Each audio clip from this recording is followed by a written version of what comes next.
Hey, good morning, everyone. John Henry Soto here. It is Monday, February 1st, and it is 7 a.m.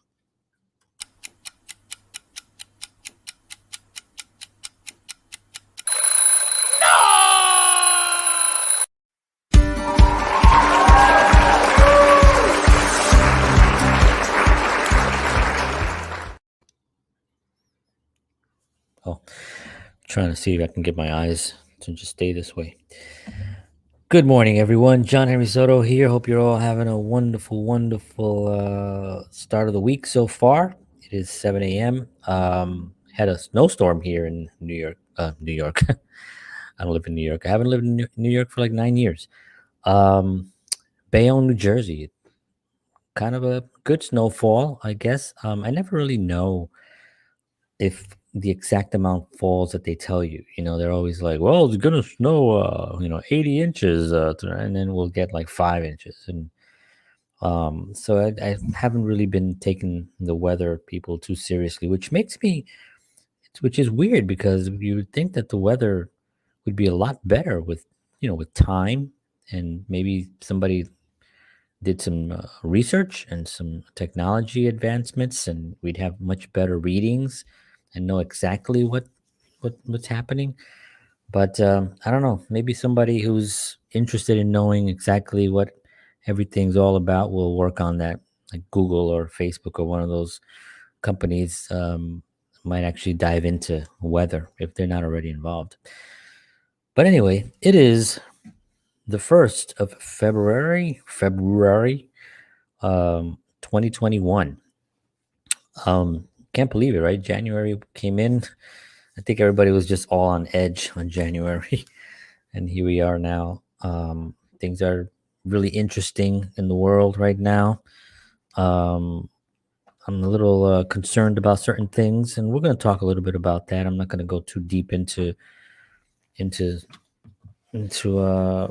my own point of views. Um, I will, but not too much, only because I'm really just presenting the precepts right now. And once again, the book is The Way. Whoa, sorry about that.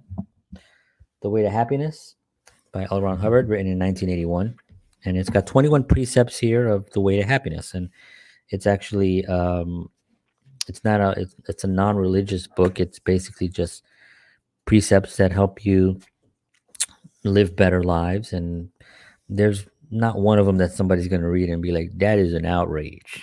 you know they're actually really practical ways of living better. If that's something that you're interested in, then this book is definitely for you.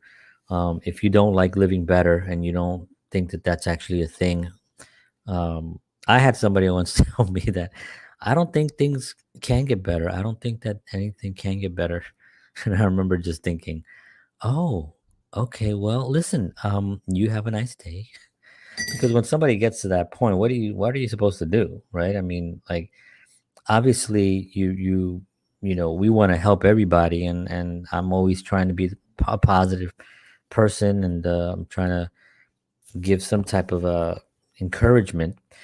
But when somebody just says, there's really no hope anyway, and they continuously say that, then at some point people have to kind of make their own path, and you kind of realize that sometimes people are here and they will succumb to whatever the environment you know gives them.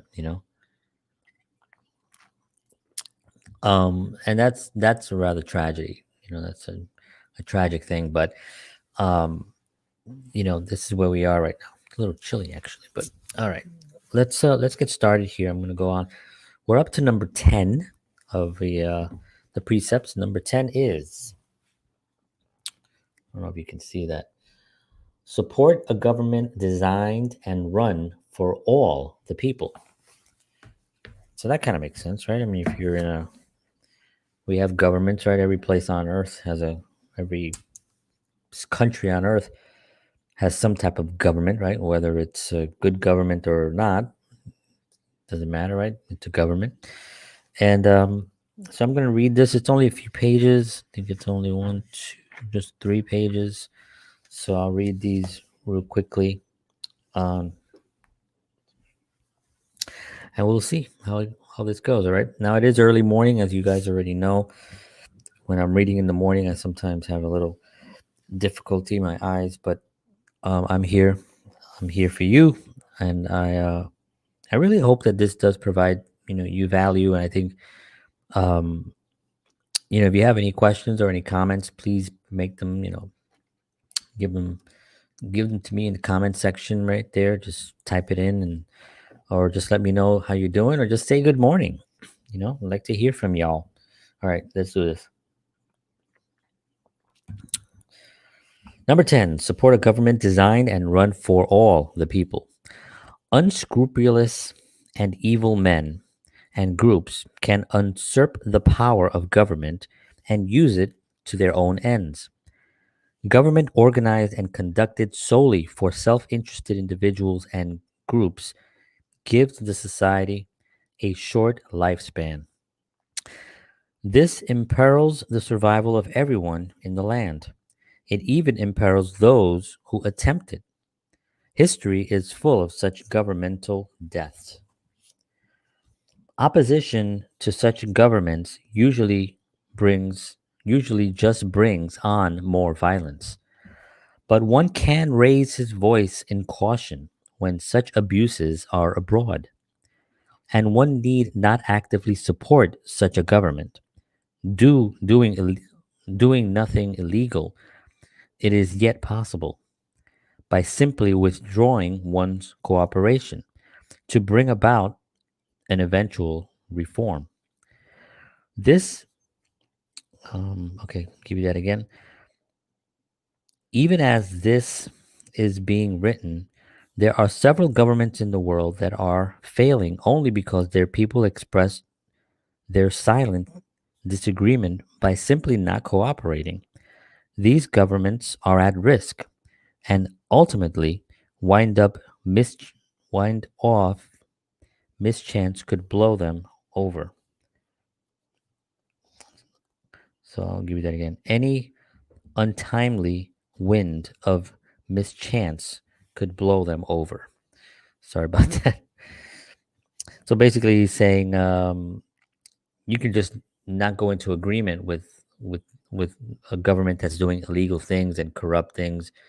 You don't have to fight. You don't have to. There's no need for burning down anything, for looting, for it just first of all, it doesn't work, right? And it's also illegal, by the way. Um, okay. On the other hand, where a government is obviously working hard for all its people rather than for some special interest group or insane dictator, one should support it to the limit. There is a subject called government. In schools, they mostly teach civics, which is merely how the current organization is put together. The real subject, government, goes under various headings: political economy, political philosophy, political power, etc. The whole subject of government and how to govern can be quite precise, almost a technical science. If one is interested in having a better government, one that does not cause trouble, one should suggest it be taught at earlier ages in schools. One can also read up on it. It is not very difficult subject if you look up the big words. It is, after all, the people and their own opinion leaders who sweat and fight and bleed for their country. A government cannot bleed. It cannot even smile. It is just an idea men have. It is the individual person who is alive, you. The way to happiness is hard to travel when shadowed with the oppression of tyranny. A benign government designed and run for all the people has been known to smooth the way. When such occurs, it deserves support. All right. So that is number 10 of the way to happiness. Precept number 10, which is support a government designed and run for all the people. And I guess that's the last few years of our lives has been really surrounded by that. You know, um, I was the virus unfortunately kind of put a damper on a lot of things because the economy was going tremendously strong. Unemployment was great before the virus, for blacks, for minority, Latinos, for women as well, and the economy was strong. The Wall Street was as strong as it's ever been, actually, in the history of the country. Um, I started a business. I opened up an office because things were going well. Real estate was going good. I opened up a production company for my videos and my films and everything, going very, very well. And then, of course, unfortunate, the virus hit, and that kind of put a damper on it. I did have to, unfortunately, close the office because it became just a storage facility, right? Because I couldn't be in there because it was in a building that had certain restrictions, and I couldn't bring people in. And I used to do interviews there of my guests and do other things, and so I had to just it was just an expense that didn't make any sense. So I moved everything to my home, and I did manage to find another outlet, which was interviewing people and going live in this platform here, which was a blessing. My wife started her business, and I jumped in and helped her put that together on the back end with the technology part of it. And now we're hosting a show every Sunday at 8 p.m. Together live. So there were certain things that happened in 2020 that really probably wouldn't have happened had we not had this unfortunate virus.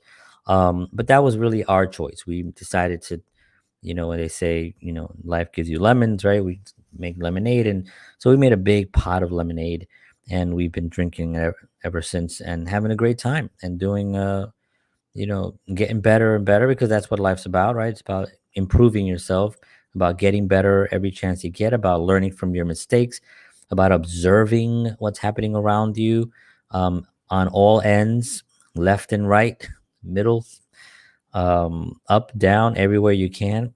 Read as much as you possibly can. That's what life's about. It's about really learning. It's about, really jumping in and becoming creating an impact and influencing others and helping others and being an individual that's going to uh, people are going to talk about, when you're gone. People are going to say that was a good person. They did help a lot of people. They weren't just selfish and looking out for their own thing. People like that don't even get talked about, right? People like that just fade away, and it's sad, because everyone can make a tremendous impact in the world. Everyone has the ability to be tremendously successful. Everyone, has that opportunity. Now, yes, there are people that are born with circumstances that are a lot dire to mine, and um, to a lot of people. But people could say that about where I grew up with my brother and my sisters. We grew up in the South Bronx, one of the at the time, it was actually one of the most dangerous and poverty stricken communities in the country. It was always on the news. I remember the South Bronx, people talking about it, and we had presidents. Jimmy Carter came by, and President Ronald Reagan came by and walked the ruins of the South Bronx while we were there, and they didn't get welcomed too nicely. Um, but I knew that there was something better. I knew that all I had to do was just, first of all, the obvious thing was like, don't do drugs. That was my thing, because I kind of knew that the government was not going to be, or in that community, for them to let it get to that point. There was obviously something going on where somebody didn't care, right? Somebody did not care enough about things that they let it go to crap, right? It's obvious, right? I mean, all the buildings burnt down. We had we had I tell a story about being about, I don't know, 5 years old, and pushing a chair to the window and climbing up. It seemed like almost every evening, just to look at the fires, because our community was burning down. And as a 5-year-old boy, I just thought, ooh, the fires tonight. Let me look at the fires. And I look out the window, and I would see in the distance sometimes two or three of them going on at once. And there's I would see the firemen, and it was just as a 5-year-old, you just didn't know what was happening. You just thought it was kind of cool to see the fires and people putting out fires. Luckily, we were in a building that was spared for whatever reason. Um, and a lot of these fires were deliberately set. And, the government or the powers that be in the community there were not that they weren't interested, but just didn't have solutions. They just didn't know what to do, and somebody else was in control of that. And it was obvious somebody else was in control of that. And it made it a pretty dark place to grow up, and, but with that all said, I knew that there was opportunity. I knew that all I had to do was, one, stay away from drugs, don't sell drugs, don't hang out with people that sell or do drugs. Um, you know, I wasn't really a school student, so when people say, make sure you stay in school, that wasn't really my thing. I hated school. I didn't think it was teaching me anything that was going to be worthwhile for me, for what I was interested in. I'm an artist. I was interested in music mainly back then. Um, you know, Dance. I was a little ghetto celebrity break dancer, and that was pretty much what I was interested in. I was also interested in making people laugh. I was interested in friendship, in people in general, but I wasn't interested in school as a thing.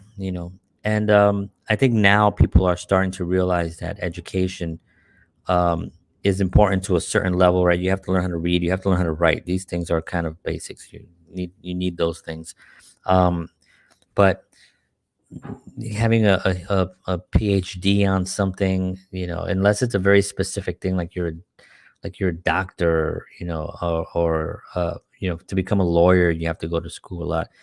To become a brain surgeon, you need a lot of training, but there's a lot of jobs that you don't really need a lot of things. Psychologist goes to school all these years and stuff, and there are people that you can go talk to, a priest, or a minister, or anybody, and feel just as good, and just having somebody who understands you and listens can help.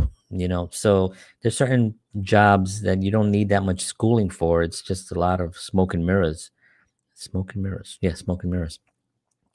um and I think it's more apparent now. I think people are realizing that the entrepreneur is someone who's born to be creative and to try to come up with ideas to make the world a better place.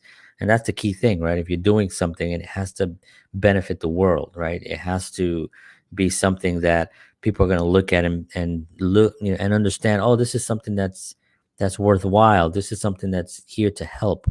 Um and and that's always a good thing.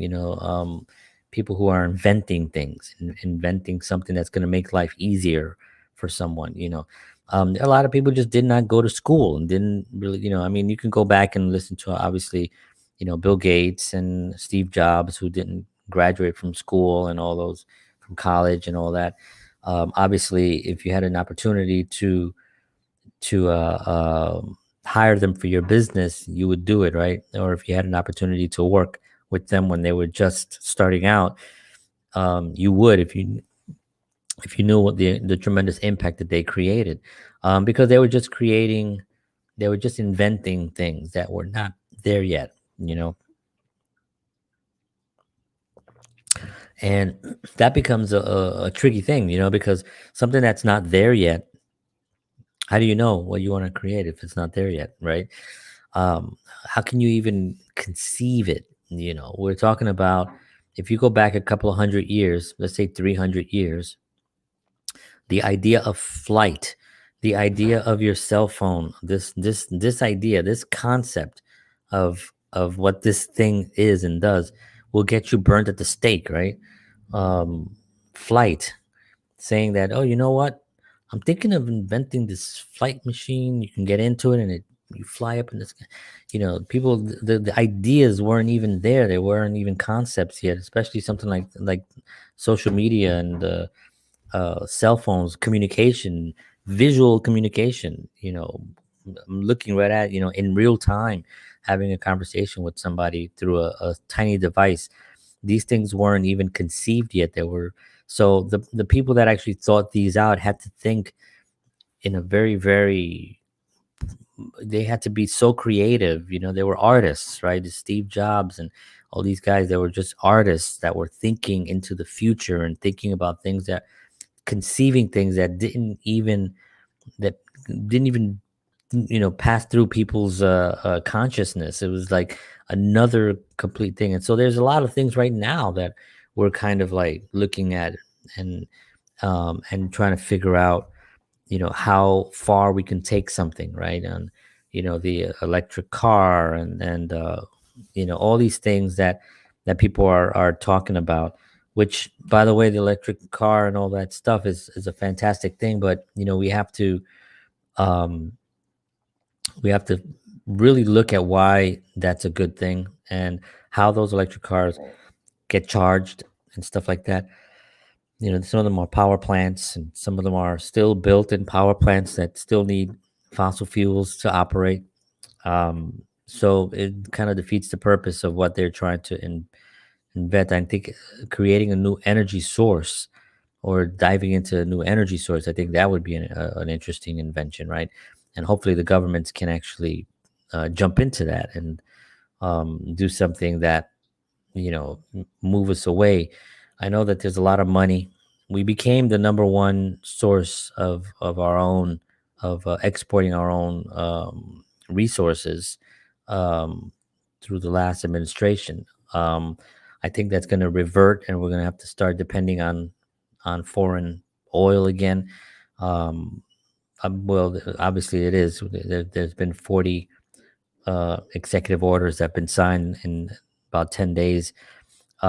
So there are some things that are going to change, and we're going to lose our position financially, unfortunately. I don't know the back end of it. I'm looking at the numbers all the time and seeing where we are.